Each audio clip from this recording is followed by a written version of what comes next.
Praise God and good morning everybody. మన తండ్రి అయిన దేవుని నుండి ప్రభు అయిన యేసు క్రీస్తు నుండి కృపా సమాధానములు మీకు కలుగునుగాక. ఉదయకాల ధ్యానంలో నిర్గమకాండం గ్రంథం 9వ అధ్యాయమును ధ్యానం చేస్తున్నాము. ఎన్నటి దినమందు దేవుడు పంపించినటువంటి ఈ తెగులును ఒకదానిని మనం ధ్యానం చేసి ఉన్నాం. అదేంటంటే 6వ తెగులు. వీరికి పొక్కులు దద్దుర్లు బాయిల్స్ వచ్చేసాయి, బ్లిస్టరింగ్ బాయిల్స్ వచ్చాయి. సో ఎన్నిసార్లు గద్దించినా కూడా ఫరో దేవుని యొక్క మాటకు లోబడకపోతే తాను తన ప్రజలు కూడా కష్టాన్ని అనుభవించవలసి వస్తుంది. అందుకని మనం దేవుని యొక్క మాటను ఆలకించే వారంగా ఉండాలి. మనకు ఈ ఫారో మీదకి పంపించిన తెగుళ్ళు మరలా ఎండ్ టైమ్స్లో ట్రిబ్యులేషన్ పీరియడ్లో కూడా వస్తాయి అనే దానిని ప్రకటన గ్రంథం తెలియజేస్తుంది. ప్రకటన గ్రంథం 16వ అధ్యాయంలో, మరియు మీరు పోయి దేవుని కోపంతో నిండిన 7 పాత్రలను భూమి మీద కుమ్మరించుడని ఆలయంలో నుండి గొప్ప స్వరం ఆ 7 దేవదూతలతో చెప్పగా వింటిని. మొదటి దూత వెలుపలికి వచ్చి తన పాత్రను భూమి మీద కుమ్మరింపగా ఆ క్రూర మృగం యొక్క ముద్రగల వారికిని దాని ప్రతిమకు నమస్కారం చేయి వారికిని బాధాకరమైన చెడ్డ పుండు పుట్టెను.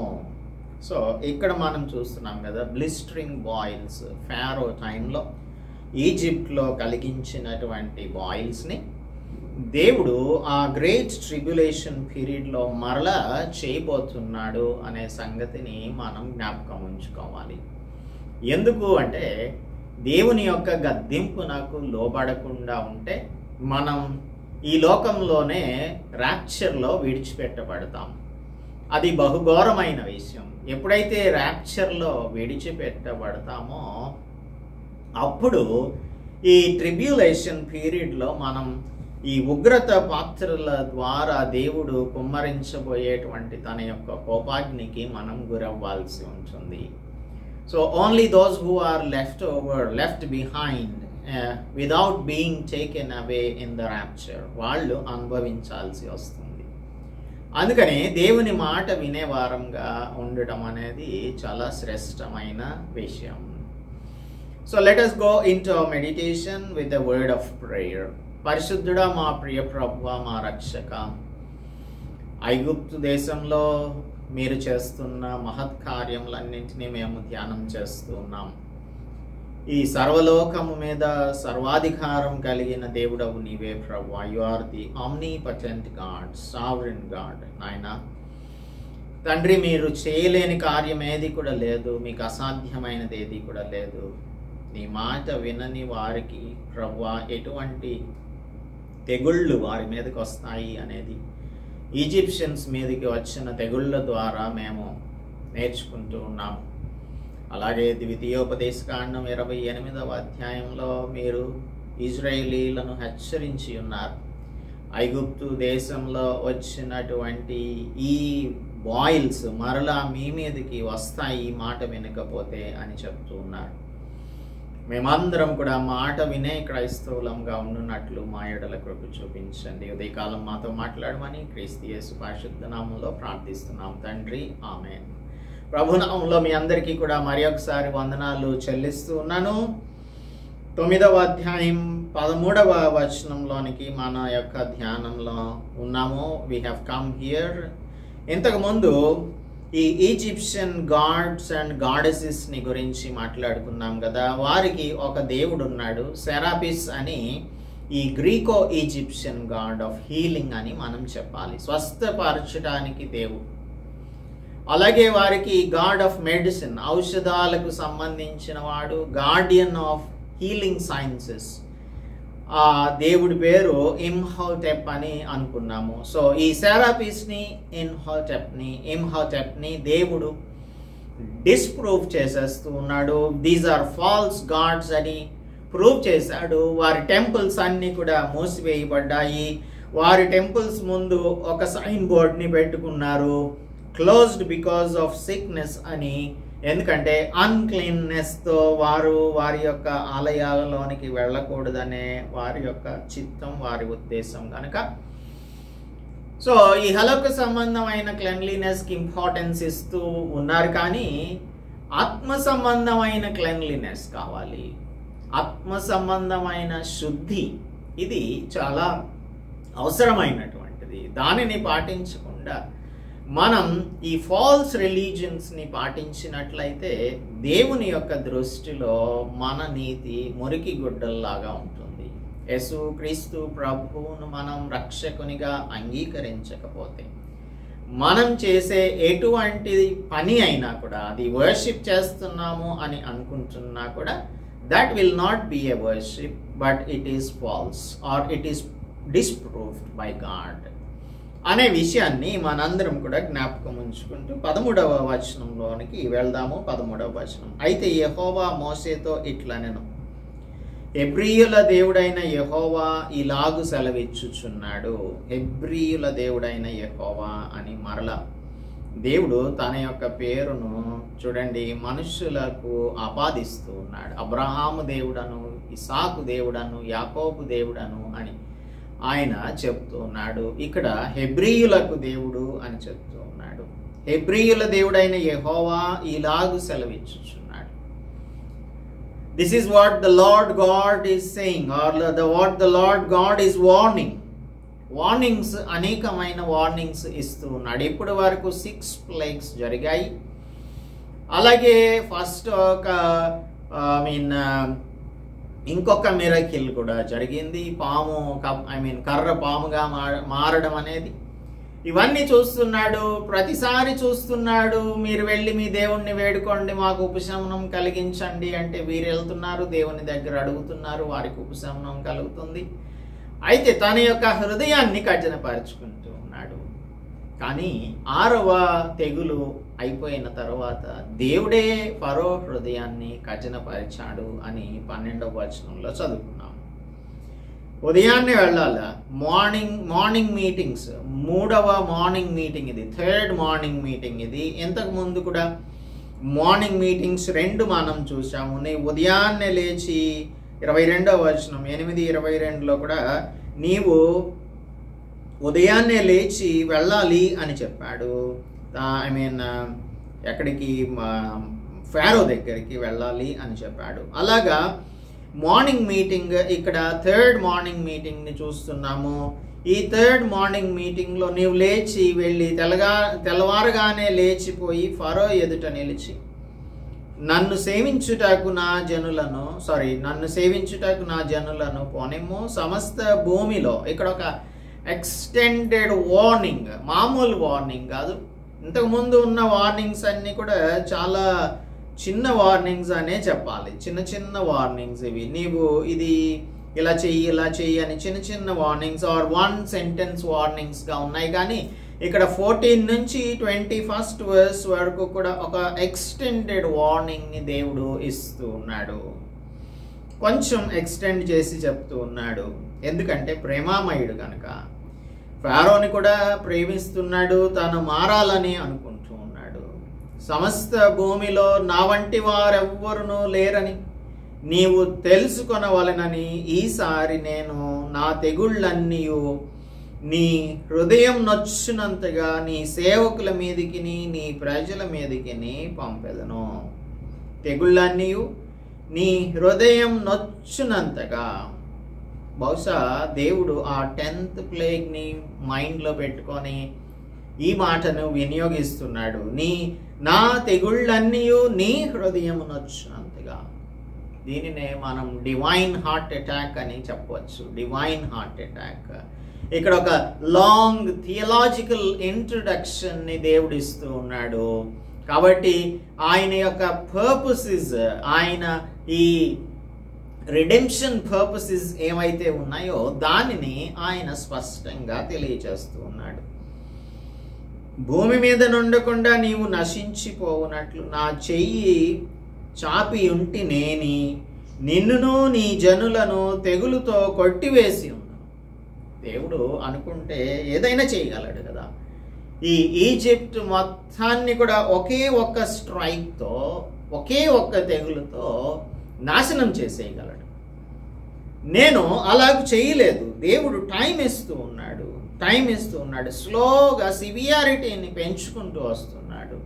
వారి యొక్క ఆస్తిపాస్తులను దెబ్బ కొట్టాడు 5వ ప్లేగ్లో. 6వ ప్లేగ్లోకి వచ్చేసరికి వారి యొక్క ఆరోగ్యాన్ని దెబ్బ కొట్టాడు. అంటే దేవునికి సమస్తము మీద అధికారం ఉన్నది అని ఆయన ప్రూవ్ చేసుకోవడానికి ఇవన్నీ కూడా చేస్తూ ఉన్నాడు. నేను ఒకే ఒక్క స్ట్రైక్తో నా చెయ్యి చాపి ఉంటినేని, if I raise my hand, if I stretch my hand, మీరు అసలు ఉండరు అని చెప్తూ ఉన్నాడు. నీవు భూమి మీద ఉండకుండా నశించిపోవునట్లు నేను నా చెయ్యి చాపి ఉంటినేని, నిన్నును నీ జనులను తెగులుతో కొట్టివేసి ఉంది, నా బలమును నీకు చూపునట్లు భూలోకమందంతటా నా నామమును ప్రచురము చేయునట్లును, ఇందుకే నేను నిన్ను నియమించితిని. ఇప్పుడు దేవుడు తనను అసలు ఎందుకు నియమించాడు అనేది దాని యొక్క పర్పస్ని తెలియజేస్తూ ఉన్నాడు. భూలోకమందంతటా కూడా నా నామమును ప్రచురం చేయునట్లును, ఇందుకే నేను నిన్ను నియమించాను. I have appointed you so that you will proclaim my name all throughout the earth. భూలోకమందంతటా కూడా. So this is the reason why I am still showing my compassion unto you, Pharaoh. 17వ వచనం. ఇంకను చూడండి, నీవు ఇంకా నా ప్రజలను పోనీయనొల్లక వారి మీద అతిశయపడుతున్నావు. ఎంత పెద్ద డిస్కషన్, లాంగ్ డిస్కషన్ దేవుడు చేయవలసిన ఆవశ్యకత ఏమాత్రము కూడా లేనే లేదు. సో ఇక్కడ వారికి ఒక దేవుడు ఉన్నాడు. ఆ దేవుడి పేరు హెఫెస్టస్ అనే దేవుడు, ఈ ఇంపోర్టెడ్ గాడ్. ఈయన కూడా Greco Egyptian god. He is the god of fire. ఆయన ఈ నిప్పుకు దేవుడు అని చెప్పాలి. God of fire or god of volcanoes, అగ్నిపర్వతాల దేవుడు అన్నమాట. అగ్నిపర్వతాల దేవుడు. ఎందుకు ఈయనను కాన్సన్ట్రేట్ చేస్తున్నాడు అంటే, ఈ 7వ తెగులులో మనం చూచేటువంటిది మిక్కిలి బాధాకరమైన వడగండ్లను పంపిస్తాను అని చెప్పాడు కదా. హెయిల్ స్టామ్ని పంపిస్తాను అన్నాడు. ఇంకా వారి మీదకి అగ్ని వచ్చినట్లుగా మనం చదువుకుంటాము తర్వాత వచనాలలో. సో ఇప్పుడు God's target is on Hephaestus అనే గ్రీకో ఈజిప్షియన్ గాడ్ మీద దేవుడు దృష్టి సారించాడు. 14వ వచనం ఏం చెప్తుంది? There is none like you. లోకమందంతటా ఇదిగో చూడండి, నా వంటి వాడెవడు కూడా లేడన్న సంగతి నీవు తెలుసుకుంటావు. There is none like you అని మనకు ఆశ చేస్తున్నటువంటి ప్రార్థనలో దినవృత్తాంతములు 2వ దినవృత్తాంతముల గ్రంథం 14:11 చెప్తుంది. There is none like you Lord. ఆయన కృప చూపించే దేవుడు, ఇప్పటికే నిర్మూలించేసేవాడే, కానీ ఆయన వీరిని ఇంకా ఉండనిస్తూ ఉన్నాడు. God's purpose for keeping Pharaoh in existence is to make him understand the divine providence. దేవుడు తలుచుకుంటే ఏదైనా చేయగలడు, కానీ ఆయన కృప చూపిస్తున్నాడు. కాబట్టి ఆయన సహనము, ఆయన దీర్ఘశాంతమును నీవు గమనించాలి అని ఫారోకి అనేకమైన అవకాశాలను అనుగ్రహిస్తూ ఉన్నాడు. ఫారో లాగా మనం కూడా చాలాసార్లు మండికేస్తూ ఉంటాం. ఆయన దీర్ఘశాంతం కలిగిన దేవుడని, కృపా సంపూర్ణుడు అని మనం చెప్పుకుంటూ ఉంటాం. ఇది మనం కృపాకాలంలో ఉన్నాం కాబట్టి మనం ఏం చేసినా చెల్లుతుంది అనడానికి ఏమాత్రమును కూడా పరిశుద్ధ గ్రంథం ఒప్పుకోదు. మనకు కృప విస్తరించవలనని పాపమందు నిలిచి ఉందమా అని అంటాడు అపోస్తలుడు పౌలు. కాబట్టి కృప విస్తరించి ఉంది, కృపాకాలంలో ఉన్నాం. కాబట్టి మనం ఏం చేసినా కూడా మనం ఇక్కడ ఫారో తన యొక్క ప్రజలను పంపించట్లేదు బయటకు, ఐగుప్తు దేశం నుంచి విడుదల వారికి అనుగ్రహించటం లేదు.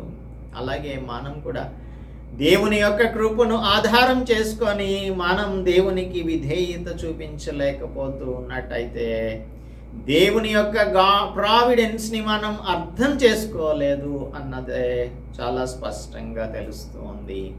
ఇంకా నా మాట వినట్లేదా నీవు అని అంటున్నాడు ఈ ఉదయకాలం అందు. ఇదిగో ఏమంటున్నాడు, నా బలమును, let us see verse 16 onwards. నా బలమును నీకు చూపునట్లు భూలోకమందంతటా నా నామమును ప్రచురం చేయనట్లు అందుకే నేను నియమించితిని. నీవు ఇంకా నా ప్రజలను పోనీయనొల్లక వారి మీద అతిశయపడుతున్నావు. ప్రైడ్, నువ్వు ఇంకా అతిశయపడుతున్నావు. You are feeling proud of yourself. ఇదిగో రేపు ఈ వేళకు నేను మిక్కిలి బాధాకరమైన వడగండ్లను కురిపించెదను. మిక్కిలి బాధాకరమైన వడగండ్లను పంపిస్తాను అంటున్నాడు. 9వ అధ్యాయం 3వ వచనంలో మిక్కిలి బాధాకరమైన తెగులు కలుగును అని అంటున్నాడు. యానిమల్స్ మీదకి ఈ పెస్టిలెన్స్, అంటు వ్యాధి వస్తుందన్న సంగతి చెప్పాడు కదా. ఇక్కడ రేపు రేపు అనే మాటను 8వ అధ్యాయం 10వ వచనంలోను, 8వ అధ్యాయం 23వ వచనంలోను, 9వ అధ్యాయం 5వ వచనంలో కూడా చూస్తాం.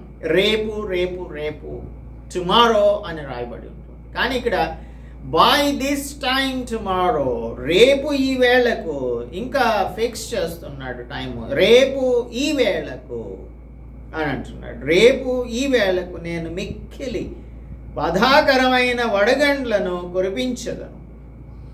ఐగుప్తు రాజ్యం స్థాపించిన దినం మొదలుకొని ఇది వరకు అందులో అట్టి వడగండ్లు పడలేదు. అట్టి వడగండ్లు పడలేదు.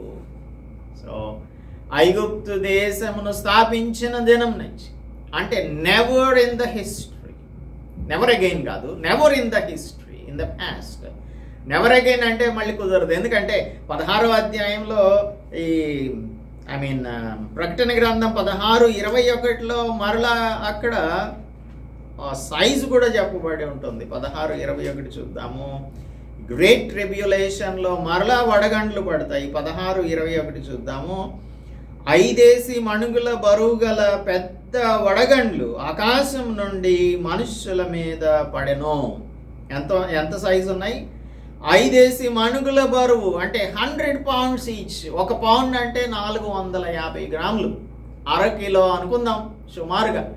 అరకిలో వెయిట్ ఉన్నటువంటి ఆ వడగండ్లు మనుషుల మీద పడితే ఆ వడగండ్ల దెబ్బకు, ఆ దెబ్బ మిక్కిలి గొప్పదైనందున మనుషులు ఆ దెబ్బను బట్టి దేవుని దూషించి.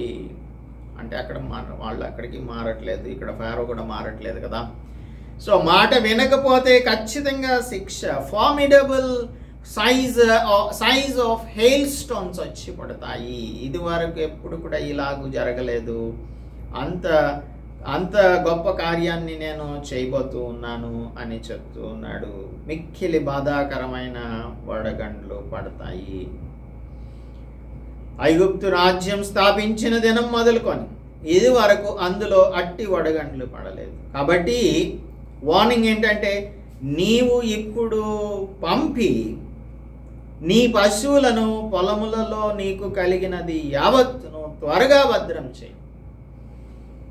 రేపు ఈ వేళకు, అంటే he is giving 24 hour time. ఈ 24 గంటల్లో కనుక నీవు పొలంలో ఉన్న వాటిని నీవు జాగ్రత్తగా, మిగిలినటువంటి జంతువులు ఉన్నాయే, ఇంకా ఏమైనా మిగిలింటే, ఇప్పటికే ఆల్మోస్ట్ ఆల్ జంతువులు చనిపోయాయి, ఏమైనా మిగిలిన్నవి లోన పెట్టుకోవాలనుకుంటే భద్రం చేసుకో.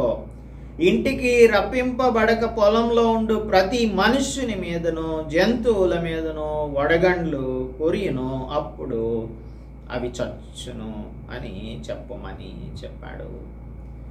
ఆల్రెడీ చేపలు నీరు రక్తంగా మారినప్పుడు చేపలు చచ్చిపోయాయి. ఆ తర్వాత ఫ్రాగ్స్ వచ్చాయి, కంపు కొట్టేసింది దేశమంతా కూడా.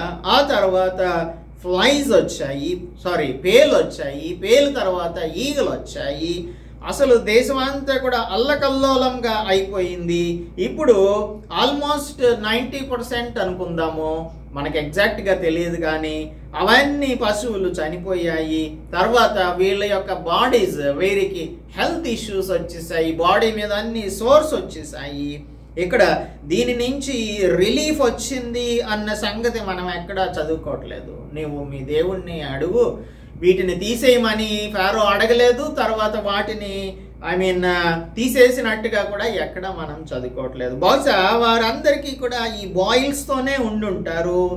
ఈ మూలిగే నక్క మీద తాటికాయ పడ్డట్టు మరొక తెగుల్ని దేవుడు డిక్లేర్ చేసేసాడు, అది వడగండ్లు వచ్చి పడతాయి అని. ఇప్పుడు నువ్వు జాగ్రత్త చేసుకోమని చెప్పాడు, భద్రం చేసుకోమని చెప్పాడు. అయితే ఎవరైతే దీనిని గురించి ఫరో సేవకులలో యెహోవా మాటకు భయపడిన వాడు తన సేవకులను తన పశువులను ఇండ్లలోనికి త్వరగా రప్పించను. అయితే యెహోవా మాట లక్ష్య పెట్టని వాడు తన పనివారిని తన పశువులను పొలంలో ఉండనిచ్చను. దేవుని యొక్క మాట వింటే రక్షింపబడతాం. దేవుని యొక్క మాట లక్ష్య పెట్టకపోతే మనం రక్షింపబడలేము. ఇంతే. ఇప్పుడు కూడా దేవుని యొక్క సువార్త ప్రకటించబడుతుంది. దేవుని యొక్క సువార్త ప్రకటించబడుతున్నప్పుడు దానిని అంగీకరిస్తే దేవుని యొక్క ఫోర్ట్రెస్లోనికి మనం వస్తాం. ఎప్పుడైతే ఆయన దగ్గరకు వస్తామో ఆయన మనకు ఆశ్రయ దుర్గంగా ఉంటాడు. నహూము గ్రంథం 1వ అధ్యాయం 7వ వచనం చెప్తుంది, యెహోవా ఉత్తముడు, శ్రమ దినమందు ఆయన ఆశ్రయ దుర్గం, తన యందు నమ్మిక ఉంచు వారిని ఆయన ఎరుగును. He knows who has come into his refuge, who has taken his refuge. So ఎవరైతే ఆయన రిఫ్యూజ్ తీసుకున్నారో ఫరో సేవకులలో ఈజిప్షియన్స్ భయపడినటువంటి వారు తమ పశువులను తమ సేవకులను ఇంట్లోనికి రప్పించుకున్నారు. దేవుని యొక్క మాట ఎలాంటిదంటే ఆయన మాట, ఆయన నోటి నుండి వచ్చేటువంటి మాట నిష్ఫలంగా మరలా ఆయన వద్దకు తిరిగి వెళ్ళదు, కానీ అది ఆయన చెప్పిన దానిని నెరవేర్చి వెళ్తుంది. నాకు అనుకూలమైన దానిని నెరవేర్చును అని యెషయా గ్రంథం 55వ అధ్యాయం 10వ వచనం చెప్తూ ఉంది. సో దేవుడు చెప్పేశాడు, ఐగుప్తీయులు కొంతమంది జాగ్రత్త పడ్డారు. అయితే యెహోవా మాట లక్ష్య పెట్టని వాడు తన పని వారిని తన పశువులను పొలంలో ఉండనిచ్చను. Those who did not pay regard unto the word of the Lord, దీనికి ఎవరైతే వినలేదో వారికి దే షుడ్ సఫర్ జడ్జ్మెంట్. అందుకే యోహాను సువార్త 3వ అధ్యాయం 18వ వచనంలో రాయబడి ఉన్నటువంటి మాటను చదువుకుందాము. యోహాను సువార్త 3:18లో యేసు ప్రభువు చెప్తూ ఉన్నారు, 3:18, ఆయన యందు విశ్వాసం ఉంచు వానికి తీర్పు తీర్చబడదు. విశ్వసింపని వాడు దేవుని అద్వితీయ కుమారుని నామమందు విశ్వాసం ఉంచలేదు కనుక వానికి ఇంతకు మునుపే తీర్పు తీర్చబడెను. ఆ తీర్పు ఇదే, వెలుగు లోకమునకు వచ్చెను గాని తమ క్రియలు చెడ్డవైనందున మనుష్యులు వెలుగును ప్రేమింపక చీకటినే ప్రేమించిరి.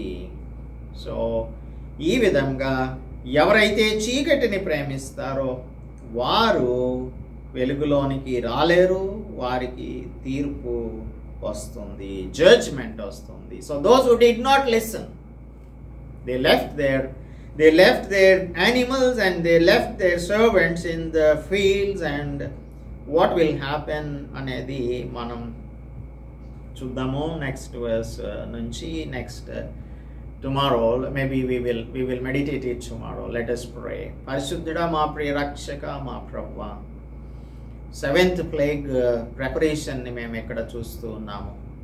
ఫారోతో చెప్తూ ఉన్నాడు, ఒక లాంగ్ డిస్కషన్, ఒక లాంగ్ డిస్కోర్స్ని చెప్పవలసిన అవసరం లేదు, కానీ ఇంకా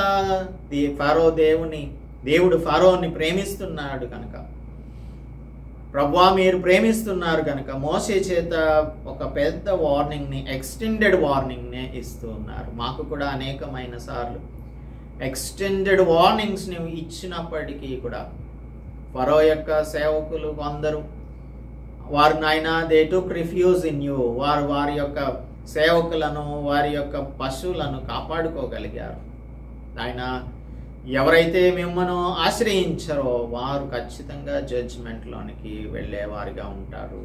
మేము నాయన ఈ సెకండ్ కేటగిరీకి సంబంధించిన వారంగా కాక మీ మాట ఆలకించే వారంగా ఉండునట్లు సహాయమును అనుగ్రహించమని క్రీస్తు యేసు పరిశుద్ధ నామములో ప్రార్థిస్తున్నాము తండ్రి. ఆమేన్. దేవుని నామానికి స్తోత్రం. అందరికీ కూడా వందనాలు. దేవుని యొక్క మాటను లక్ష్య పెట్టే వారంగా ఉందాం. దేవుని యొక్క తీర్పులోనికి రాకుండా మనం దానిలో నుంచి దాటిపోనట్లుగా మనందరికీ దేవుడు సహాయం చేయను గాక. ఆమేన్.